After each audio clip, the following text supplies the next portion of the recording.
اعوذ باللہ من الشیطان اللعین الرجیم بسم اللہ الرحمن الرحیم رب اشرح لی صدری ویسر لی امری واحلل عقدۃ من لسانی یفقہوا قولی ان اللہ وملائکتہ یصلون علی النبی یا ایہا الذین آمنوا صلوا علیہ وسلموا تسلیما اللہم صلی علی محمد وآل محمد وعجل فرجہم۔ اللہ تعالیٰ قرآن مجید فرقان حمید میں فرماتا ہے ذالک الکتاب لا ریب فیہ ھدی للمتقین الذین یؤمنون بالغیب ویقیمون الصلاۃ ومما رزقناہم ینفقون۔ یہ وہ کتاب ہے کہ جس میں کوئی شک و شبہ نہیں، متقین کے لیے ہدایت ہے، جو غیب پر ایمان لائے، نماز قائم کرتے ہیں اور اس رزق میں سے خرچ کرتے ہیں جو ہم نے ان کو دیا۔ یعنی کتاب کو سمجھنے کے لیے تقوی ضروری ہے، وہ کتاب جس میں کوئی شک نہیں۔ اور تقوی کی 3 علامات ہیں۔ نمبر 1 غیب پر ایمان، یعنی خدا پر ایمان، ملائکہ پر ایمان، جنت دوزخ پر ایمان، قیامت پر ایمان۔ اس کے بعد جو نماز قائم کرتے ہیں، جو کہ عقائد یا اصول دین کے بعد آتی ہے، اصول دین اور عقائد سے پھوٹتا ہے یہ عمل، اور اس عمل میں سب سے اہم عمل نماز قائم کرنا ہے۔ لیکن عقائد اور نماز فقط کافی نہیں، بلکہ اس کے لیے ضروری ہے کہ انسان جس معاشرے میں رہتا ہے وہاں آس پاس کے لوگوں کی مدد کرے، اس رزق میں سے، اس مال میں سے جو اللہ تعالیٰ نے اس کو عطا کیا ہے، جس کو ہم انفاق فی سبیل اللہ کہتے ہیں۔ ایک تو وہ انفاق ہے کہ جو انسان واجبی امور کے طور پہ ادا کرتا ہے، یعنی اپنے اہل و عیال پر خرچ، خمس، زکوٰۃ، فطرہ وغیرہ۔ اور ایک وہ انفاق جو مستحب کے طور پہ ادا کرتا ہے، اگر کسی شخص کو ضرورت پڑ گئی تو اس کو اپنے مال میں سے وہ شخص اس کی مدد کرتا ہے۔ لیکن اس مستحب عمل کی بھی بہت زیادہ، جسے کہتے ہیں کہ تاکید کی گئی ہے۔ حدیث رسول میں آیا ہے کہ لوگوں کی 4 قسمیں ہیں: سخی، کریم، بخیل اور لئیم۔ سخی وہ شخص ہے جو خود کھاتا ہے اور دوسروں کو بھی کھلاتا ہے، یعنی خود پہ بھی خرچ کرتا ہے اور لوگوں کو بھی دیتا ہے۔ کریم وہ شخص ہے جو خود تو نہیں کھاتا لیکن دوسروں کو دیتا ہے۔ بخیل وہ کنجوس ہے جو خود تو کھاتا ہے لیکن دوسروں کو نہیں دیتا۔ لئیم وہ شخص ہے جو نہ خود کھاتا ہے، نہ خود پہ خرچ کرتا ہے، نہ ہی کسی کو دیتا ہے۔ تو افضل ترین جسے کہتے ہیں کہ انفاق کریمیت ہے، کہ جو خود پہ تو خرچ نہیں کرتا لیکن دوسروں پہ خرچ کرتا ہے، وہ ایثار بھی کہتے ہیں۔ اور اس کے بعد سخاوت کا نمبر آتا ہے۔ سخاوت عربی کے لفظ سخا سے نکلا ہے، جس کا مطلب ہے کھلے دل سے خرچ کرنا۔ اور اگر ہم اس کے عمومی معنی یا اصطلاحی معنی کی طرف رجوع کریں تو اس کا مطلب ہے بخشش یا عطا کرنا، کسی کو اس کی ضرورت سے زیادہ دینا، مال کی صورت میں یا کسی اور چیز کی صورت میں۔ اور سخاوت ایک اعلیٰ درجے کا عمل ہے، اور اس سے مزید نیکیاں بھی پھوٹتی ہیں، اور معاشرے میں، انسان کی زندگی میں بڑے اچھے اثرات مرتب ہوتے ہیں۔ انسانوں کے درمیان محبت پیدا ہوتی ہے، انسان کی حکمت میں اضافہ ہوتا ہے، سماجی تعلقات میں اضافہ ہوتا ہے۔ خود سخاوت کئی گناہوں کی توبہ کا ذریعہ بنتی ہے۔ لیکن اس میں ایک ذہن میں بات رہے کہ سخاوت کی بھی حد ہے۔ حد یعنی آدمی اتنا زیادہ نہ خرچ کر دے کہ خود بہت زیادہ تنگ دست ہو کر رہ جائے، کہ جیسے خود اللہ تعالیٰ سورہ اسراء آیت نمبر 17 میں فرماتا ہے وَلَا تَجْعَلْ يَدَكَ مَغْلُولَةً إِلَىٰ عُنُقِكَ وَلَا تَبْسُطْهَا كُلَّ الْبَسْطِ فَتَقْعُدَ مَلُومًا مَحْسُورًا۔ اور خبردار نہ اپنے ہاتھوں کو گردنوں سے بندھا ہوا قرار دو، اور نہ بالکل پھیلا دو کہ آخر میں قابل ملامت اور خالی ہاتھ بیٹھے رہ جاؤ. یعنی دو لوگوں کو، لیکن اس حد تک نہ دے ڈالو کہ اپنے لیے، اپنے اہل و عیال کے لیے کچھ نہ بچاؤ.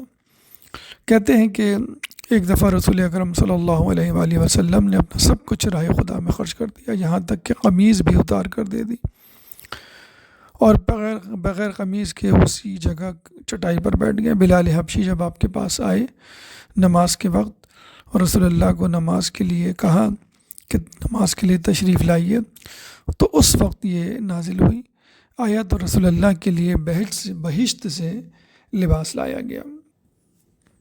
کہتے ہیں کہ ایک دفعہ حاکم شام مدینہ آیا اور یہ اعلان کروایا کہ لوگ بادشاہی وقت کو سلام کرنے کی غرض سے حاضر ہوں اور خزانوں کا منہ کھلا ہوا ہے، چنانچہ جو بھی آئے گا اس کو انعام کرام سے نوازا جائے گا.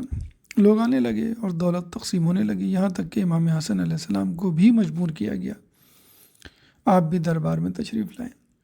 آپ سب سے آخر میں دربار میں تشریف لائے.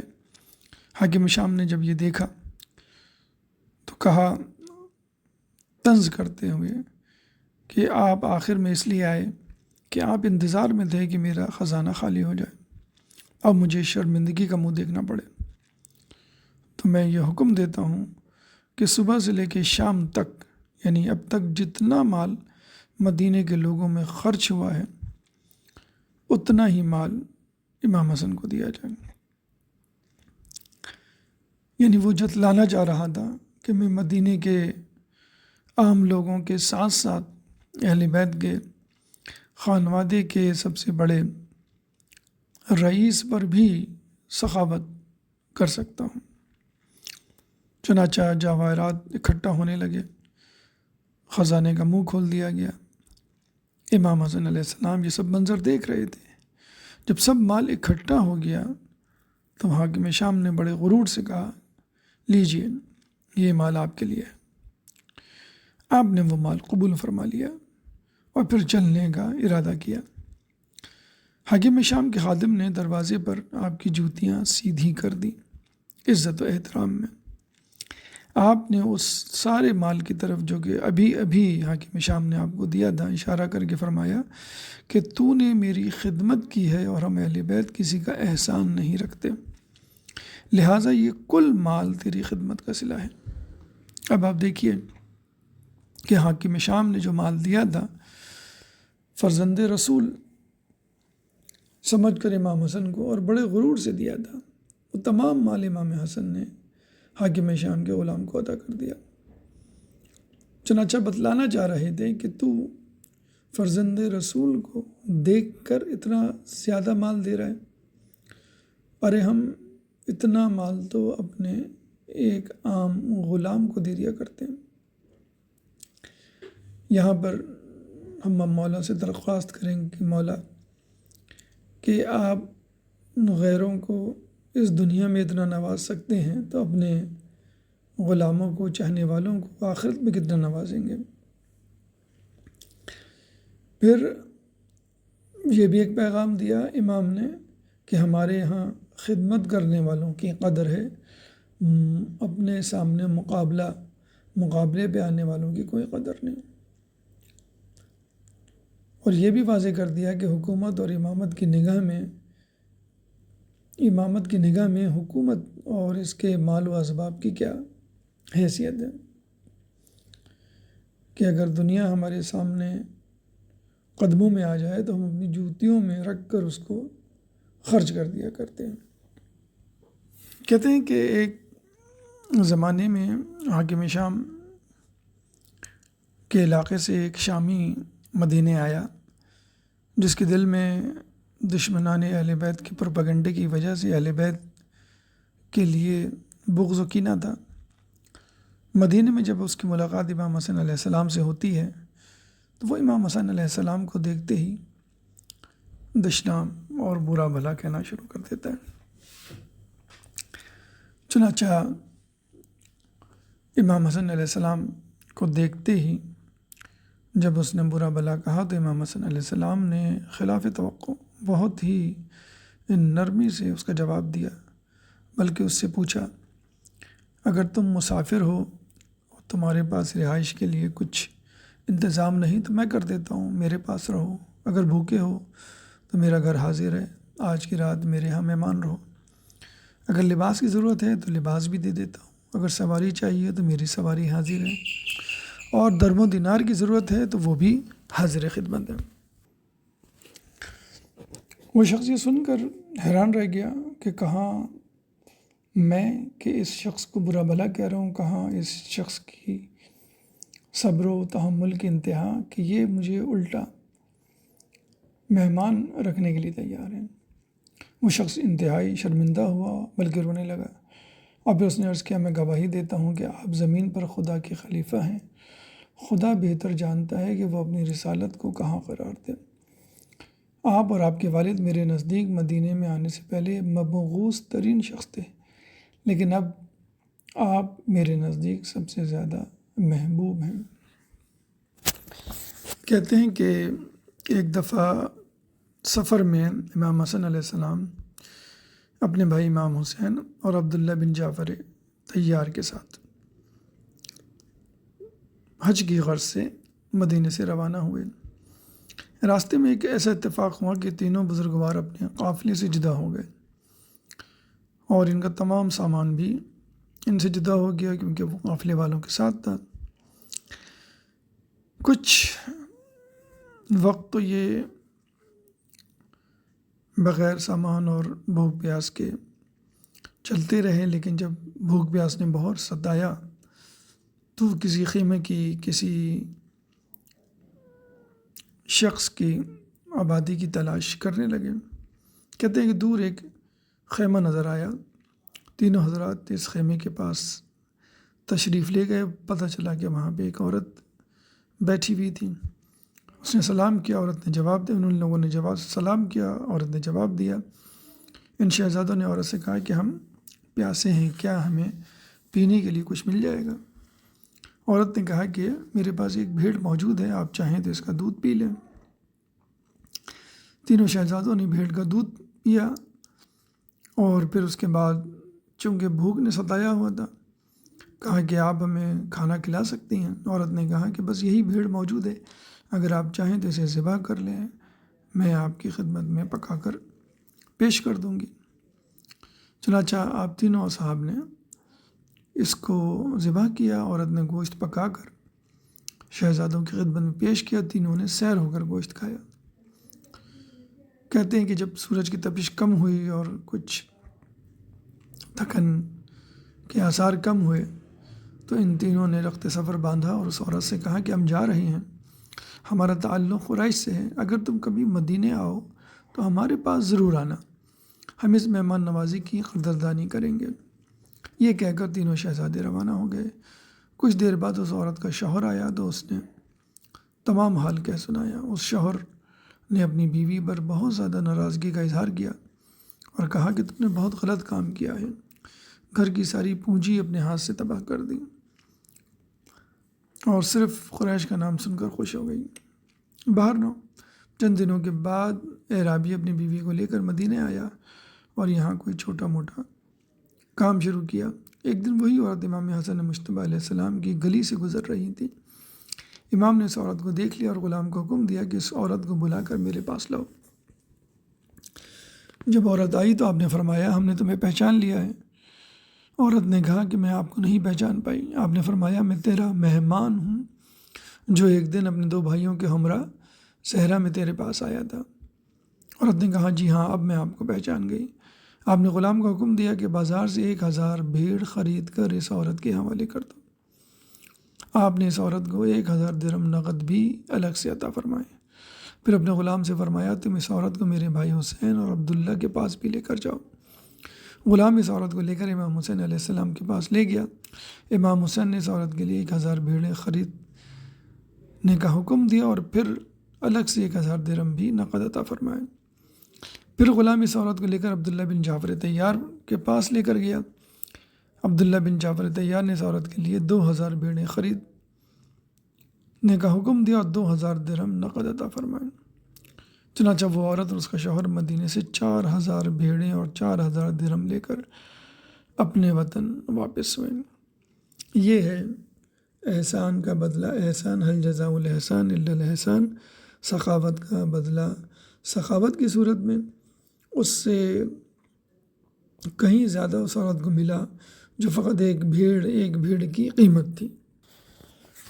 کہتے ہیں کہ ایک دفعہ سیاہ رنگت والے بدصورت شخص کو امام حسن علیہ السلام کے دسترخوان پر کھانے کا اتفاق ہوا، اور وہ ندیدوں کی طرح بڑی تیزی سے بھوکوں کی طرح ہاتھ چلا رہا تھا۔ امام حسن علیہ السلام اس کو دیکھ رہے تھے۔ آپ نے اس دوران اس سے فرمایا کہ کیا تم شادی شدہ ہو؟ اس نے کہا میں شادی شدہ ہوں۔ آپ نے فرمایا تمہارے کتنے بچے ہیں؟ اعرابی نے کہا میری 8 بیٹیاں ہیں، شکل و صورت کے اعتبار سے میں ان سے زیادہ حسین ہوں، اور پیٹو ہونے کے اعتبار سے وہ مجھ سے زیادہ پیٹو ہیں، یعنی زیادہ کھانے والی ہیں۔ امام حسن علیہ السلام نے یہ سن کر تبسم فرمایا اور اسے 10,000 درہم عطا فرمائے، اور فرمایا یہ تیرا اور تیری بیوی اور 8 بیٹیوں کا حصہ ہے۔ یعنی اس سے نفرت کا اظہار یا اہانت کا مظاہرہ کرنے کی بجائے اس کو مزید نوازا، اس کی حوصلہ افزائی کی، تاکہ وہ شرمندگی محسوس نہ کرے اور اپنے آپ کو دیگر عام مہمانوں کی طرح عزت دار سمجھے۔ آخر میں سخاوت کے حوالے سے یہ بات ذہن میں رہے کہ اللہ تعالیٰ کو یہ صفت اتنی پسند ہے کہ اللہ تعالیٰ کافر کو بھی رعایت دے دیتا ہے۔ کہتے ہیں کہ جب موسیٰ علیہ السلام نے سامری کو قتل کرنے کا ارادہ کیا تو اللہ تعالیٰ نے حضرت موسیٰ علیہ السلام کو منع فرمایا، اور پھر فرمایا موسیٰ اسے قتل نہ کرنا، یہ سخی ہے۔ پھر حضرت موسیٰ علیہ السلام نے اس سامری سے کہا اذهب فإن لك في الحیات ان تقول لا مساس، نہیں چلے جاؤ، دنیا میں تمہاری سزا یہی ہے کہ تو لوگوں کو کہتا پھرے کہ مجھے ہاتھ نہ لگانا۔ لا مساس یعنی اس کو چھوت کی بیماری، کھجلی کی، خارش کی بیماری ہو گئی تھی، اور پھر وہ صحرا میں نکل گیا تھا۔ کہتے ہیں کہ جو بھی شخص اس کو ہاتھ لگاتا تھا اس کو بخار ہو جاتا تھا، خارش کی بیماری ہو جاتی تھی۔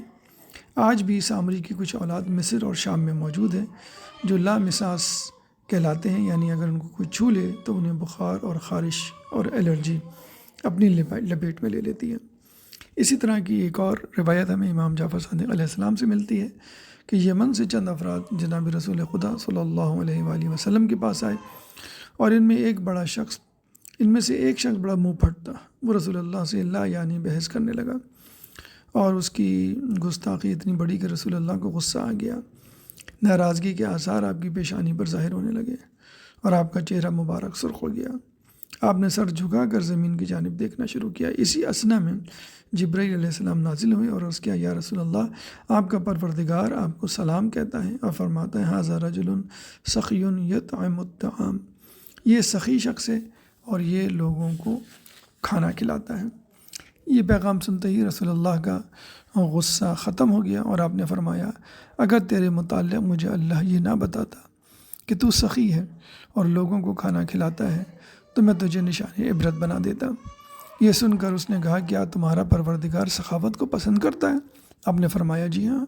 تو اس نے بے ساختہ کہا اشہد اللہ الہ الا اللہ و اشہد ان محمد عبدہ و رسولہ، میں گواہی دیتا ہوں کہ اللہ کے علاوہ کوئی عبادت کے قابل نہیں، اور محمد اللہ کے عبد اور اس کے رسول ہے۔ میرے اور آپ کے پروردگار نے سچ فرمایا، میں نے آج تک کسی کو اپنے مال سے مایوس نہیں کیا۔ تو عزیزان گرامی، سخاوت اگر ممکن نہ ہو تو حصہ بقدر جثہ کے مصداق، یعنی جتنی گنجائش ہو لوگوں کی مدد کریں، اپنے مال میں، اللہ کی دی ہوئی نعمتوں میں جو اللہ نے دی ہے، جو تقوی کی نشانیوں میں سے بھی ہے، لوگوں کو بھی دیں تاکہ ان کی غربت دور ہو، بیماری دور ہو، پریشانی دور ہو، اور اللہ تعالیٰ آپ کے مال میں بھی اضافہ کرے۔ اللہ تعالیٰ ہم سب کو انفاق فی سبیل اللہ اور سخاوت کرنے کی توفیق عطا فرما۔ یا اللہ جو پریشان حال ہیں ان کی پریشانی کو دور فرما، جو بے روزگار ہیں ان کو رزق حلال عطا فرما، جو رزق حلال کما رہے ہیں ان کے رزق حلال میں برکت عطا فرما، جو مقروض ہیں ان کے قرضوں کو عطا فرما، جو زندان میں ان کو رہائی عطا فرما، جو راستے میں ہیں ان کو منزل عطا فرما، جو گمشدہ ہیں ان کو ان کے پیاروں سے ملا۔ مسلمان دنیا میں جہاں جہاں ظلم و ستم کا نشانہ بنے ہوئے ہیں ان سے ظلم و ستم کو دور فرما، امام کے ظہور میں تعجیل فرما، ہمیں ان کے انصار و اعوان میں شامل فرما۔ ربنا تقبل منا انك انت السميع العليم وتب علينا انك انت التواب الرحيم برحمتك يا ارحم الراحمين۔ اللهم صل على محمد وآل محمد وعجل فرجهم۔